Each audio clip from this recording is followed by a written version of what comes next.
Hello everyone, welcome back to my channel. दोस्तों, स्वागत करता हूं आप सभी का अपने यूट्यूब के चैनल पे, जिसका नाम आपके सामने है let's create wealth. Stock market की जो भी टिप्स आपको चाहिए यहाँ पे मिलेगी, और सारी टिप्स वेल्थ क्रिएशन की ही यहाँ पे मिलती हैं। दोस्तों, आप जानते हैं कोई शॉर्ट टर्म की बात नहीं, कोई इंट्राडे की बात नहीं, कोई फ्यूचर ऑप्शन और कोई कमोडिटी की बात नहीं, सिर्फ और सिर्फ लॉन्ग टर्म की बात होगी जहां वेल्थ क्रिएशन होती है। दोस्तों, जिनको अच्छा लगे ये बात वो रुक सकते हैं चैनल पे, ताकि उनको सारी इंपॉर्टेंट चीज़ें मिलेंगी जो वेल्थ बनाएंगी। मैं 1 लाख 2 लाख 5 लाख 10 लाख की बात नहीं करूँगा, करोड़ों की बात होगी यहाँ पे। तो उसके लिए तो टाइम लगेगा ना दोस्तों, सीधी सीधी बात है। तो आज जो स्टॉक चुना है दोस्तों, आपको ज़्यादा नहीं उठाना है। हर महीने एक शेयर, बहुत ही सिंपल, हर महीने एक शेयर। और फिर कितना बड़ा वेल्थ बनेगा, चलिए अभी आपको बताता हूँ। और कौन सा बात करने वाला हूँ मैं, दिग्गज कंपनी है हैप्पीएस्ट माइंड्स लिमिटेड। आईटी की दिग्गज कंपनी, टॉप आईटी स्टॉक है दोस्तों। मात्र एक स्टॉक हर महीने उठाना है, ध्यान से देख लीजिए, ज़्यादा नहीं कम नहीं, सिर्फ एक शेयर हर महीने उठाना है। और 26 करोड़ 50 लाख से बड़ी वेल्थ आप बना सकते हैं, और इससे भी बड़ी वेल्थ बनेगी। ये तो आज के प्राइस के हिसाब से कैलकुलेशन है दोस्तों। और बहुत सारे लोग बाद में कमेंट भी करते हैं, इसलिए मैं उनको पहले बताना चाहता हूँ कि जो आज का प्राइस है, हैप्पीएस्ट माइंड का प्राइस बढ़ेगा तो ये वेल्थ बढ़ेगी, घटेगा तो वेल्थ भी घटेगी। मतलब ये सेम डाटा नहीं दिखाई देगा आपको कभी भी, क्योंकि वेरिएशन आएगा, क्योंकि स्टॉक के प्राइस में वेरिएशन है। आप हर महीने खरीदोगे तो कभी हैप्पीएस्ट माइंड 5% ऊपर मिलेगा तो कभी 5% नीचे मिलेगा। तो इस बात को अपने माइंड में रखिएगा। टॉप क्लास कंपनी है, बिजनेस इतना ज़बरदस्त है इसका कि ये स्टॉक बहुत बड़े जूम दिखाने वाला है। हालांकि अभी एएसएम में पड़ा हुआ है, कोई दिक्कत की बात नहीं है। अनएक्सपेक्टेड मोमेंटम की वजह से वो एएसएम में है, उससे कोई दिक्कत की बात नहीं। आज अंदर है, कल बाहर आएगा, फिर निकलते ही फिर आग लगाएगा। और इसके क्वार्टर 1 के नतीजे कब आएंगे वो भी बताने वाला हूँ, बस वीडियो में आप रहिएगा। पहली बार चैनल की में आए हैं तो सब्सक्राइब कर लीजिए, ताकि इन्फॉर्मेटिव कोई भी आपसे वीडियो कभी भी ना छूटे, ये मैं चाहता हूँ दोस्तों। तो चलते हैं, शुरुआत करते हैं वीडियो की, और चलते हैं एक एक चीज़ें आपको हैप्पीएस्ट माइंड की बताना चाहूँगा। दोस्तों, आप जानते हैं हैप्पीएस्ट माइंड का आईपीओ अभी आया 1 साल भी नहीं हुआ है, और इसने अपनी ताकत दिखा दी कि वो फ्यूचर में कहाँ तक जा सकती है, और दमखम इसने दिखाई दिया है। 1395 रुपये पे क्लोजिंग देखने को मिली थी फ्राइडे के दिन। ऑलमोस्ट 5% का फॉल दिखाई दे रहा है स्क्रीन के ऊपर। यदि हम बात करें एक हफ्ते में, तो एएसएम में आने के वजह से इसमें गिरावट देखने को मिली है, 9% डाउन है एक वीक में। और एक महीने में आप देख लीजिए, इतना फॉल आने के बावजूद भी 48% का मूव अभी भी दिखा रहा है। 6 महीने का टाइम फ्रेम ले लीजिए, 288% का मूवमेंट, अनबिलीवेबल तेजी दोस्तों स्टॉक में देखने को मिली है। तो इस स्टॉक को नज़र में आपको रखना ही चाहिए। साल की शुरुआत से 311% का मूव है, और अभी आप जानते हैं 1 साल भी नहीं हुआ है, 276% के रिटर्न हैं। जब से इसकी लिस्टिंग हुई थी 176 या 177 रुपये के भाव पे इसका आईपीओ आया था। अभी वो भी बताऊंगा कब आया था, किस भाव पे आया था, और किस तरीके के इसमें अभी डिलीवरी उठाई जा रही है। क्योंकि एएसएम लिस्ट में है तो लोग डर रहे हैं, और बहुत सारे लोग भाई मेरे कमेंट कर रहे हैं कि सर ये स्टॉक कितना गिरेगा कितना गिरेगा। तो दोस्तों, कोई स्टॉक कितना गिरेगा या कितना बढ़ेगा कोई नहीं बता सकता इस धरती पे। और जो बता रहा है वो एक सिर्फ एक कैलकुलेशन नहीं है, वो एक अनुमान होता है। अनुमान की बात नहीं, सारी बात यहाँ बिजनेस के तौर पे की जाएगी।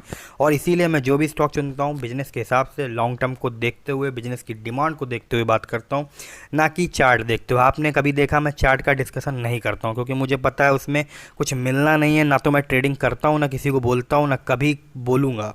चलिए शुरुआत करते हैं दोस्तों हैप्पीएस्ट माइंड के, और डिटेल आपको दिखाने की कोशिश करता हूँ।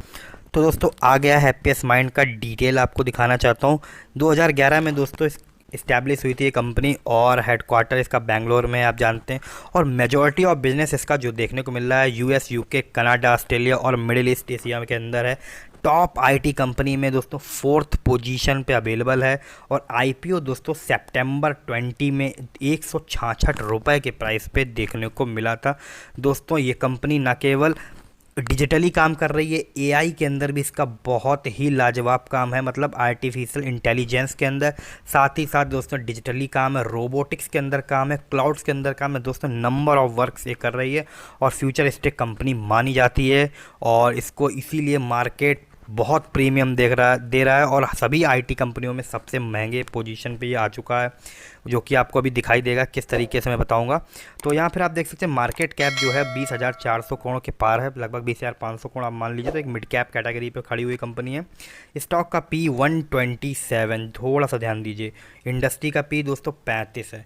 तो दोस्तों इतना लोग प्रीमियम इसको प्रोवाइड कर रहे हैं, और कब किसी भी कंपनी को प्रीमियम तभी मिलता है जब उसके फ्यूचर बिजनेस में काफ़ी स्ट्रॉन्गनेस देखी जाती है, जैसा इसमें दिखाई दे रहा है। रिटर्न ऑन कैपिटल एम्प्लॉयड आपके सामने है 34.5%, रिटर्न ऑन इक्विटी लगभग 40%। दोनों का बेंचमार्क आपको पता है 12 से 15%। मैंने एक बार नहीं, लगभग हर वीडियो में आपको बताता हूँ। फेस वैल्यू स्टॉक की 2 रुपीज़ की है। अभी हम बात करें इसमें कंपनी के डेट टू इक्विटी तो 0.35। आपको पता है अगर एक से ये कम होता है डेट टू इक्विटी तो अच्छा माना जाता है। ईपीएस 11 के आसपास देखने को मिल रहा है। फिलहाल हम बात करें 3 साल पहले लगभग 97 या 96 साढ़े 96 करोड़ का डेट था, जो कि बढ़ा है अभी 193 करोड़ हो चुका है। पीजी रेशियो 1 के ऊपर है, इसका मतलब स्टॉक ओवरबॉट जोन में है। तो स्टॉक में टेंशन लेने की आवश्यकता नहीं है।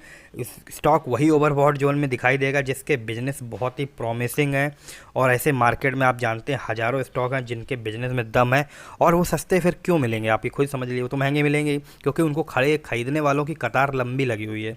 अच्छी चीज़ खरीदने के लिए हज़ारों लोग मार्केट में आ जाते हैं, आपको पता ही है, कुछ बताने की ज़रूरत नहीं है दोस्तों। जैसा एग्जाम्पल के तौर पर आप ले लीजिए, यदि आप कोई मार्केट से जीन्स लेने जाते हैं, जीन्स तो दोस्तों 200 रुपये में भी आ जाती है, 300 में भी आती है, 400 में भी आती है। अभी आप लिवाइस की या फ्लाइंग मशीन की जीन्स लेंगे तो 4,000 5,000 से शुरुआत होगी। क्यों ऐसा हो रहा है? क्वालिटी की बात है, बिजनेस की बात है। कंपनी के पास जो प्रोडक्ट प्रोवाइड कर रही है वो एक आलीशान प्रोडक्ट है, इसका मार्केट में सबको बिलीव है, इसीलिए प्राइस महंगा है दोस्तों, बस अंतर यही होता है। बात करें दोस्तों इसके सेल्स की तो 8 करोड़ की सेल्स थी 2012 में, 761 करोड़ की सेल, ज़बरदस्त जंप।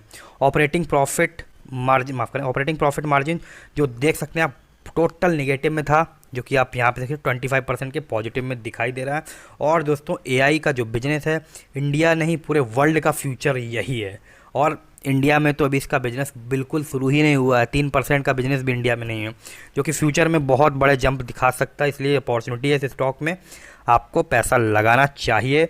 नेट प्रॉफिट जो कि 29 करोड़ के घाटे में थी कंपनी, यहाँ तक घाटे में थी, अब देख लीजिए क्या शानदार जंप मिल रहा है।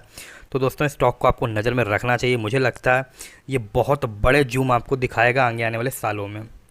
बात करते हैं अगर इसकी बैलेंस शीट की तो रिजर्व 74 करोड़ था, जो कि 518 करोड़ है। यदि हम बात करें कंपनी का इन्वेस्टमेंट जो कि 89 करोड़ था एक ज़माने में, अब 489 करोड़, मतलब दोस्तों कितना हैवी जंप है, यहाँ पे भी आप देख सकते हैं। डेट 2012 में डेट फ्री थी, अभी 193 करोड़ का डेट है, जो कि ज़्यादा नहीं है। कंपनी 20,000 करोड़ के पार है, 93 करोड़ का डेट ना के बराबर है दोस्तों। अभी बात करें कंपनी के एसेट की तो करीब 907 करोड़ के एसेट भी इनके पास अवेलेबल हैं। तो दोस्तों इस कंपनी को आपको नज़र में रखनी चाहिए। और हम बात करते हैं डेटा डेज क्या है, उसको मैं समझाना चाहूँगा। डेटा डेज का मतलब दोस्तों सीधा ये होता है, कंपनी जब भी अपना कोई सामान या प्रोडक्ट बेचती है अपने क्लाइंट्स को, पैसे को रिकवर करने में जितना वक्त लगता है डेटा डेज कहलाता है। तो आप देख सकते हैं एकदम लोवेस्ट पॉइंट पे आ चुका है 56 दिन, जो कि बहुत ही अच्छी बात, जितना ये कम होता है उतना ही अच्छी बात है। अगर हम बात करते हैं इसके शेयर होल्डिंग पैटर्न की तो आपके सामने आ चुका है इसका शेयर होल्डिंग पैटर्न। प्रमोटर की होल्डिंग 53.25, एफआईआई ने होल्डिंग घटा ली है लास्ट क्वार्टर के कंपैरिजन में 6.23% की, डीआईआई ने होल्डिंग घटाई 4.02%। वहीं पब्लिक की होल्डिंग बढ़ चुकी है इसमें 33.20%। वहीं बात करें अदर्स के पास कोई होल्डिंग नहीं थी, जो कि अभी 3.30% की होल्डिंग देखने को मिलती है। तो हैप्पीएस्ट माइंड को नज़र में रखना है दोस्तों, गिरावट में ऐड करना है। अभी आपको दिखाऊंगा ये किस तरीके से वेल्थ बनाएगा, साथ ही आपको ये भी दिखाऊंगा किस तरीके की डिलीवरी उठ रही है, किस दिन इसके Q1 के नतीजे आने वाले हैं। बस आप वीडियो के अंदर बने रहिएगा। तो दोस्तों आ गए हैं स्टॉक का, भी हम डिलीवरी देखेंगे हैप्पीएस्ट माइंड की किस तरीके की उठाएगी। क्वांटिटी जो ट्रेड हुई दोस्तों एएसएम लिस्ट होने के बावजूद भी आप थोड़ा ध्यान दीजिए, 22,229 रुपये काम काज हुआ है। डिलीवरेबल क्वांटिटी 9,69,288 से, परसेंटेज ऑफ डिलीवरी 44% की डिलीवरी उठा रहे हैं। तो दोस्तों जिनके पास दिमाग ज़्यादा है वो स्टॉक में एंट्री करके रख रहे हैं। दोस्तों कृपया करके मैं आपसे रिक्वेस्ट करना चाहूँगा कि आप लोग ट्रेडिंग को थोड़ा अवॉइड करके इन्वेस्टमेंट की तरफ ध्यान दें। मार्केट में ट्रेडर को कोई याद नहीं रखता है, अगर आप पैसा बनाना चाहते हैं तो इन्वेस्टर बनिए दोस्तों। फाइनेंशियल रिजल्ट की बात करें, आने वाली 28 जुलाई इसके क्वार्टर वन के नतीजे आएंगे। अगर नतीजे अच्छे हुए तो दोस्तों इस स्टॉक को रॉकेट बनने से कोई नहीं रोक सकता, दोबारा ऑल टाइम हाई लगते देखेंगे आप लोग। तो इस स्टॉक को कृपया करके अपनी नज़र में ज़रूर से बना के रखिए, हर गिरावट में ऐड करने की कोशिश कीजिए। अब चलते हैं, दिखाते हैं किस तरीके से ये स्टॉक आपकी वेल्थ बनाएगा अगर एक शेयर भी आपने हर महीने उठा लिया तो। प्यारे भाई लोग, अभी हम आ चुके हैं एसआईपी कैलकुलेटर का इस्तेमाल करेंगे। जैसा मैंने आपको हमेशा ही बताया, जब भी स्टॉक को हर महीने या किसी भी टाइम फ्रेम के ड्यूरेशन के बाद पिक करना होता है तो वहाँ पे सिप मतलब सिस्टमैटिक इन्वेस्टमेंट प्लान वाला कैलकुलेटर यूज किया जाता है। अभी इसका जो प्राइस है दोस्तों 1395 रुपये, करीब 90 पैसे 80 पैसे के आसपास मैंने आपको दिखाया था। एक्सपेक्टेड रिटर्न मैं 45% ले रहा हूँ, टेन्योर 20%। रिटर्न दोस्तों मुझे लगता है ये 45% से भी ज़्यादा के देगा। अब तो कि आपने देख ही लिया कि ये महीने भर में 60% की जंप दिखा रहा है, तो ये 45% एवरी ईयर का है। जिस प्रकार से बिजनेस की ग्रोथ दिखाई दे रही है, ये इस रिटर्न को आराम से अचीव करता दिखाई देगा। और टेन्योर 20 ईयर लेने की वजह, एक 1395 रुपये एक छोटा अमाउंट है, मतलब एसआईपी आप कर रहे हैं। और एक और बात आपको बताना चाहूँगा, क्योंकि आप लोग बाद में फिर कमेंट करते हैं, पूरा वीडियो देखेंगे नहीं तो कमेंट करेंगे ही फालतू के, तो समझिए ये कि दोस्तों 1395 रुपये प्राइस आज का है। कल मार्केट खुलेगा प्राइस और होगा, हो सकता है ये 5-10% ऊपर मिले अगले महीने जब आप खरीदो, हो सकता है नीचे मिले, तो प्राइस में डिफरेंस मिलेगा, इसीलिए इसकी वेल्थ में भी डिफरेंस आपको दिखाई देगा। मैं आज के प्राइस के हिसाब से एसआईपी कैलकुलेटर का इस्तेमाल करके आपको फ्यूचर वैल्यू दिखा रहा हूँ। तो अभी मैं कैलकुलेट के बटन पे क्लिक कर दिया तो दोस्तों आपके सामने जो वेल्थ निकल के आ रही है वो एक अनबिलीवेबल वेल्थ है। आपका अमाउंट इतना इन्वेस्टेड है 3,34,800 रुपये। वेल्थ देख लीजिए ज़रा, 26,52,24,198 रुपये। जैसा मैंने थंबनेल में लिखा है, 26,50,00,000 रुपए से भी बड़ी आप रकम बना सकेंगे, और ये इसके ऊपर आपको साफ साफ दिखाई दे रहा है। तो दोस्तों यह होती है पावर ऑफ कंपाउंडिंग, ये होता है लॉन्ग टर्म रखने का मतलब। अगर आप बहुत बड़ी वेल्थ बनाना चाहते हैं, अगर मार्केट में आप पहचान बनाना चाहते हैं, तो दोस्तों कृपया करके स्टॉक को लॉन्ग टर्म के लिए अपने पोर्टफोलियो में शामिल कीजिए और भूल जाइए। दोस्तों अच्छा लगे वीडियो लाइक करना, पहली बार चैनल पर सब्सक्राइब करना मत भूलिए। Thank you for watching.